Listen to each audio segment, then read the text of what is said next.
Okay அப்படியே guys listen all of you. உங்கள் parents வந்து எல்லாருமே வந்து நிறைய வேலை செய்கிறாங்க. கலெக்டர் ஆஃபீஸில் ஒர்க் பண்ணுறாங்க, போலீஸ் டிபார்ட்மெண்ட்டில் ஒர்க் பண்ணுறாங்க, ஸ்கூல் பேண்டில் ஒர்க் பண்ணுறாங்க, காலேஜில் ஒர்க் பண்ணுறாங்க, கம்பெனியில் ஒர்க் பண்ணுறாங்க. இந்த மாதிரி நிறைய வேலை செய்கிறாங்க. இதில் எந்த வேலை சிறந்த வேலை அப்படின்னா போலீஸ், கலெக்டர்,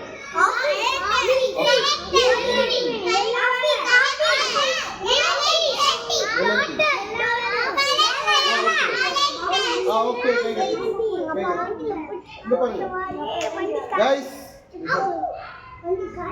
எந்த வேலை சிறந்த வேலை?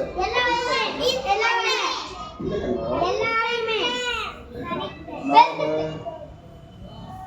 உண்மையா நேர்மையா கடமையோட எந்த வேலை செய்யறோமோ அந்த வேலை தான் நல்ல வேலை. நம்ம கலெக்டராகவே இருந்தாலும் அதில் ஒழுக்கமா இல்லாம நல்லது செய்யாம ஏமாத்துறோம்னா தப்பு தானே. ஒரு ஒரு ஒரு இடத்துல நம்ம கிளீன் பண்றோம், பெருக்கிறோம் அப்படின்னாலுமே நம்ம சுத்தமா வச்சிருக்கோம் அப்படின்னா கிரேட்டு தானே. ஆமாம் தானே.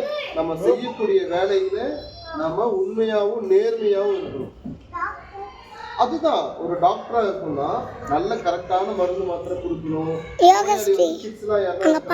கரெக்டான மாத்திரை அளவோட கொடுத்து கரெக்டா வந்து அவங்கள பாதுகாப்பா பார்த்துக்கணும். கரெக்டா டாக்டர் இஸ் ஈக்குவல் டு கடவுள் தானே, சாமிக்கு இணை தானே. அதே போல போலீஸ் ஈக்குவல் டு காட். ஏன்னா அவங்க நம்மளை பாதுகாக்கிறாங்கல்ல, ப்ரொடெக்ட் பண்றாங்கல்ல. அந்த மாதிரி எல்லாருமே அவங்கவுங்க வேலையில கரெக்டா இருக்காங்கன்னா எல்லா வேலையுமே சிறந்த வேலை தான். எந்த வேலையுமே வந்து தாழ்வான வேலை கிடையாது. புரியுதா? நீங்க உங்க லைஃப்ல என்ன ஆகணும்னு ஆசைப்படுறீங்களோ அதுல நம்ம டிசிப்ளைன்டா இருக்கணும் அந்த வேலையில. Okay, all the best.